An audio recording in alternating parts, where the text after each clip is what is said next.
Hi, hello, welcome back to my channel. I am so happy that you decided to press play and hang out with me today.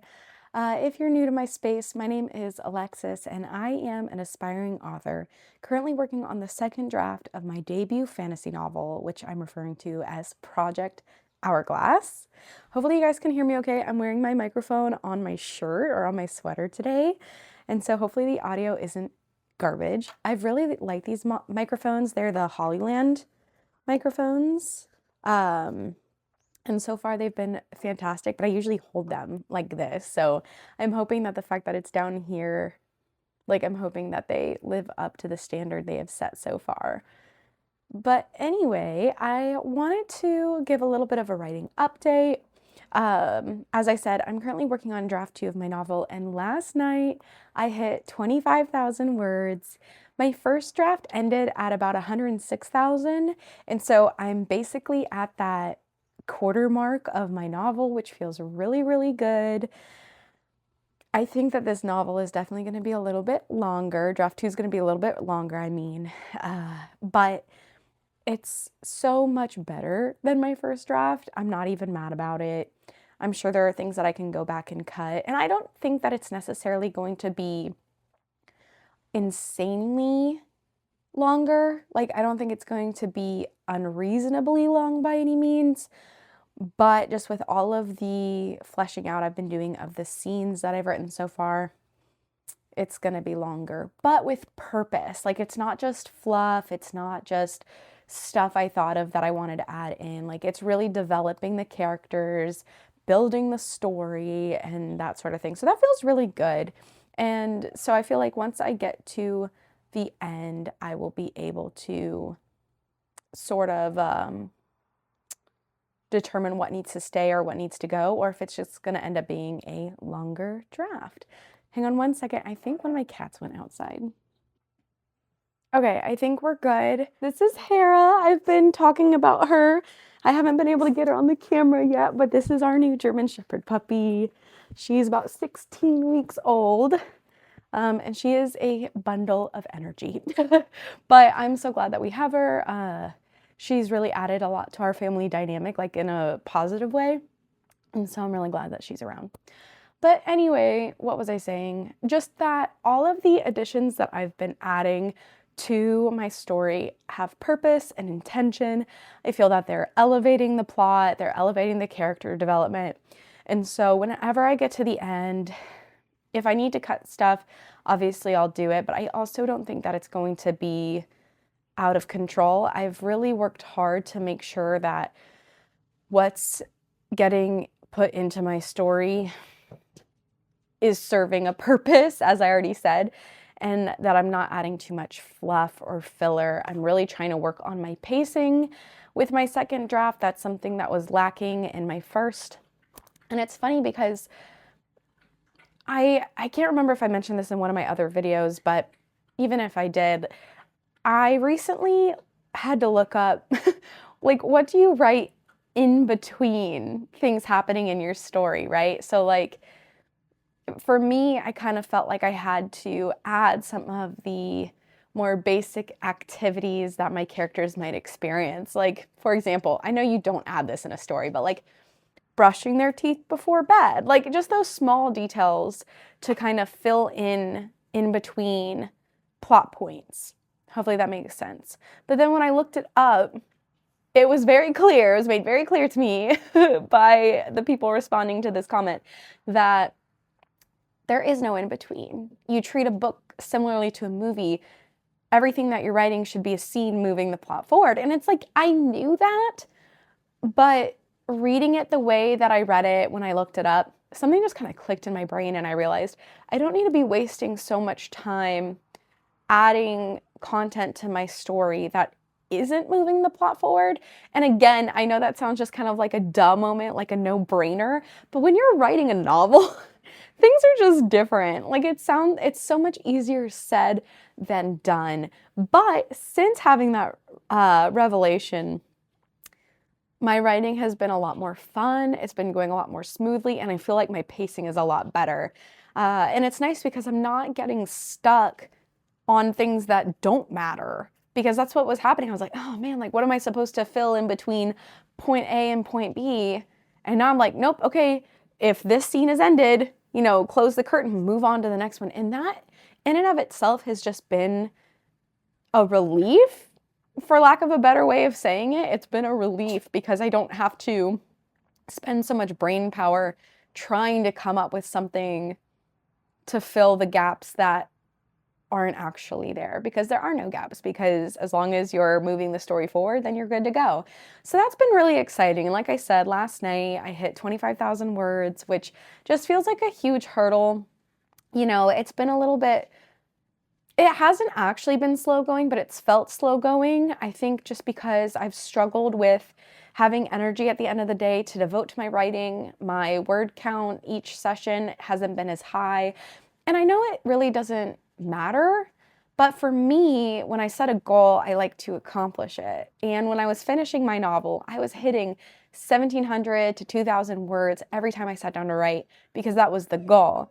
And lately, it has just felt like I have not been able to hit that mark, not even close. And that has been frustrating and a little discouraging, because I want to move this process forward. I want to write the story and bring it to life, and I want to get it to a point where it can be queried and then hopefully get into the hands of readers. Like, that is the long-term goal. And so when I'm struggling to write, it feels like that process is being hindered. And since I'm the only one who can control that, it's really easy for me to get a little bent out of shape with myself about it. But, as a mom of two, as someone with a brand new puppy, I have a small business, like I have to give myself a little bit more grace. So I'm working on it. If you've been here a while, then you know that I recently just got out of a calorie deficit as well. I'm currently in maintenance. I've been on a weight loss journey, made some really good progress over the course of 90 days, but now I'm taking a little break from the dieting, and that has really helped. But I still just find myself not feeling quite as energetic as I was. And I don't know that it's even that I was energetic before when I was writing my first draft, as much as it was just, there just wasn't as much going on. And so there wasn't as much, there weren't as many things taking up my mental bandwidth. Hey, no biting, that hurts. No. Whereas now I have a lot more going on. There's a lot more moving parts in my life. And so I really do think at the end of the day, it just boils down to like, I'm giving everything I've got to all of these different things. And so I'm just not able to give as much as I would like to my book. Although I will say, and I don't say any of this as a complaint or looking for pity or anything like that, I'm a verbal processor, and that's exactly what I'm doing right now. I'm just kind of thinking through, because I am the kind of person who likes solutions. If there's a problem, I want to figure out the answer to it. I don't want to just sit and wallow or anything like that. But something that has been happening is I've been waking up around 5 a.m. just naturally. And what I've been doing is bringing my laptop upstairs and then getting in like an hour of just silent, uninterrupted writing time in. And this morning I got 500 words done. And I'm hoping to get some more writing done this evening. So that was exciting. And I'm thinking, if this continues, Hera, no biting. If this continues, then maybe it's just a matter of changing when I'm writing. So maybe it is, now I need to devote more time in the morning to my book, because that's when I have the least amount of brain fog. Because I tried writing last night and I literally was just getting so sleepy. And that's been kind of the trend lately. And for a minute, I was wondering, like, oh my God, does my story suck? Like, am I putting myself to sleep with my book? But no, when I read it, I really like it. I think it's just that it's later at night and the kids are asleep and my body can finally shut off. My brain can finally shut off. But I'm like, no, keep going, write a novel. So I don't know. I'm just trying to figure out the balance there. And it's not so much balance as it is just routine. But I have no doubt that, it'll work itself out. I'm still writing the book, even if it's not as quickly as I would like it to be. I still feel that the quality of the work I'm putting on the page is a million times better than what I wrote in draft 1. It's interesting too, being at this point in my writing, because I am enjoying my main character so much more, Eris. And I feel like as I grow in confidence, she grows in confidence. Because when I wrote her in draft 1, I didn't know who I wanted her to be. I had a lot of fear that she was going to be too similar to some of my favorite characters from other series. You know, there was a lot holding me back there, and I was doing a lot of experimenting with her personality and her insecurities and that sort of thing. But now in draft 2, I have a much clearer sense of who I want her to be. One, from getting through the first draft, even though it was cringy as hell, getting through the first draft helped. And then also kind of just trusting myself to write a character that I like and I find, you know, relatable and enjoyable, but that hopefully my readers will too, and not playing the comparison game too much. Because it's not like I'm outright copying anybody else's character. And I've even asked my writing partner, you know, if she feels like Eris reminds her of any of the characters we've read. And she always tells me no. Like, no, she's her own person. She stands on her own 2 legs. So that's good. But, you know, I think as a writer, it's pretty common to worry that what you're writing has already been done before. The characters you've written have already been written before. And to a certain degree, there is some truth to that because, you know, as we've all heard, there are no more original ideas. But something that I love about writing that I've heard from other writers and all of that is just, even if your story has been told before, it's different and unique because you're the one telling it. Your voice is behind it. Your ideas and interests and all the things that make you as the writer you, it sets it apart from the others. And so that's what I'm trying to remind myself as I continue on, is just, even if there are parts of my book that have similar qualities to other books, and I'm talking very vague, like similar tropes, or, you know, maybe my main character is a badass and so is this other main character from that series. I'm talking very, very vague, very generalized, not specific. Like, unless you are straight up just copying someone else, you're fine. And I'm mostly telling that to myself, if you can't tell already, but it's tricky. You know, you want to do a good job. You want to write the story that you would want to read.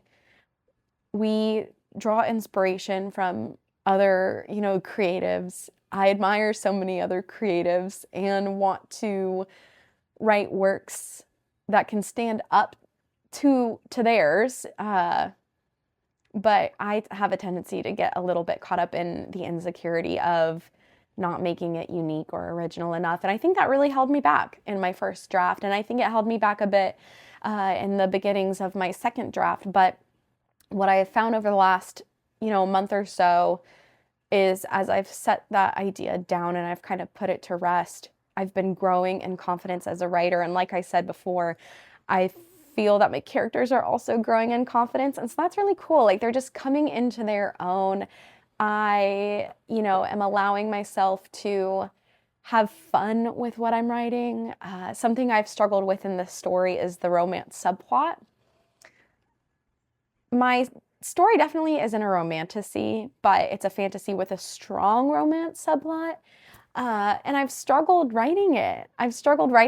You know, just hoping that my pacing isn't too fast, or it's not too cringy, or, you know, that it hits the way I want it to hit, that there's enough yearning, because it's definitely going to be more of a slow burn. I want it to be slow burn. I want the reader to have to kind of like wait for it, you know, like I really want to do it justice, but writing romance has been so uncomfortable for me, and I don't know why. It's something that I'm trying to explore within myself, especially since for the majority of the book, there isn't even any real intense romance happening. It's the yearning and stolen glances and the attraction, and yet I just find myself feeling so awkward. And I don't know if it's like imposter syndrome and worrying that the way I'm writing it just sounds dumb. I don't know if there's some feelings within myself that I need to explore there. I don't know. But that all being said, just in terms of talking about confidence, I've been writing a bit more of that energy into the past few chapters, in the romance energy, not my awkward energy. And it's been fun. And I find the more that I allow myself to let go, the more fun it is. So I don't know. It's tricky. I know I said that already, but it is. It's tricky. Writing a book is not as straightforward as you would think it is. There's so much to consider, even just down to the fact that my characters will kind of do their own thing. And I either have to follow along or I have to figure out a way to kind of steer them in a different direction. It's been a journey, to say the least. But yeah, that's kind of my writing update for this week. I don't really have a whole lot else to say about the matter other than I'm just really enjoying it. I've been thinking about beta readers. I would like to have beta readers. Maybe, okay, if you're watching this, if you've hung out with me this far, I would love if you would listen to what I'm about to say and then comment your opinion down below. That would be amazing. Because I've been considering beta readers. Right now, I have just my writing partner who's reading it, and my husband has been reading it, although he's a little behind. And Alex, if you're watching this, you need to read my next chapter. But when I think about having other people read it, I'm torn because there's other creators here on YouTube that I've followed, who I admire, who have gotten publishing deals, who did not do the beta reader thing. And I've heard comments like, you want to make sure whoever reads your story is trustworthy, they can give you really solid feedback, that sort of thing, because you don't want someone to steal your idea.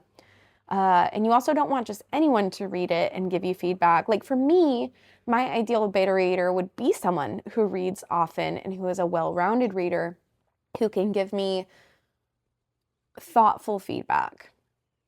So there's that side of it. And then the other side of me that's not like, I don't know about beta readers, is like, oh my God, it would be fantastic to have a handful of people read it and let me know what they're getting from the story, if it's hitting the way I want it to both be able to receive their constructive criticism and take their feedback. And hopefully, hey, what you got? Oh, okay. Just her bone. But to be able to take their constructive criticism and feedback and apply it to make the story better. And then also to hopefully celebrate what I've done in the sense of like, hopefully they fall in love with the characters that I've written. Hopefully, they become, fans of this story that I am bringing to life, because I think there's something so special about celebrating with a community when you are doing something difficult and big like this, right? And so there's these two things, there's these two sides of the coin that I'm trying to consider, and I just don't know which direction to go. Like, do I just keep it to myself and, once I feel like I've done the best that I can do, I query it, try and find an agent, and just make everyone wait to read it until it's published? Or do I entrust my work to a handful of people and get their feedback? I don't know. And this is where I would love to hear your opinions in the comments, because I truly don't know. I think in my gut, I kind of lean towards not doing the beta reader thing, and I don't know why. And I think that's something that I need to sit with a little bit, because I've had people reach out to me and tell me that they're interested in beta reading, and they are people that I trust and who I know wouldn't steal my idea. And it's not so much, truthfully, I'm not super concerned with the idea of someone stealing the idea, as much as it's just how many opinions do I want coming at me, and how do I make sure to protect myself in a situation like that? Not that I think it would be anything crazy. I'm not trying to make it sound more intense than it actually is. Like, we're talking about reading a story and providing feedback. But at the same time, like, I want to make sure that my story retains its integrity and that I'm not swayed too much by the opinions of others. But, and again, I'm verbally processing here, I think I could also see it being one of those things where I put my book into the hands of beta readers, and then I look for the things that are the consistent common feedback. So like if something's confusing and all 5 of my beta readers found it confusing, well then I know, okay, I need to clarify this. Whereas if only one or two people are like, I just didn't really like that, or I was a little bit lost, but I know I planted a seed here, or you were supposed to be confused here, or yada, yada, then I can know in confidence that was intentional, or that I can leave it as it is. But I don't know. I tend to be easily swayed. And I hate to say that, but it's just the honest truth. And I don't want to be swayed in a way that ends up changing my story and then I'm not happy with it. I don't know. Or maybe I'm not giving myself enough credit to be able to decide, no, I actually like that about my own story. Because I mean, my husband, he's reading it and he's a very well-rounded reader. He reads a ton. I really trust his judgment. I think he has great taste in books. And I mean, he's provided constructive criticism to me. And there have been some that I'm like, yes, good call. And there have been others where I'm like, no, that's staying. I like it. It's fine if you don't, but I like it. So maybe it does boil down to also, again, trusting myself, trusting my judgment, trusting my abilities. I don't know. I would still love your opinion in the comments, please. Because as you can see, I'm kind of hitting a wall. And also as well, I won't be looking for beta readers for a while, not until I get through my second draft at the very least. But it's something I'm thinking about, and I'm trying to hold space for myself to get excited about these next steps in my writing journey. And so it's been on my mind for sure. But yeah, I wish I had more to say. I really don't. I'm actually feeling a little distracted. I've got some orders from Studio Lex that I need to finish packaging and get to the post office, and I can hear my daughter just woke up from her nap. I can hear her yelling at me from upstairs. But if you made it this far, thanks for being with me. Don't forget to let me know your opinion in the comments. I would love that. And as annoying as I feel asking, please, hit that subscribe button, hit that like button. Share it with a friend. That really helps out my channel, helps me grow, helps me find more people who would be interested in following my writing journey as I pursue becoming traditionally published. But I'll leave you with that. And until next time, bye.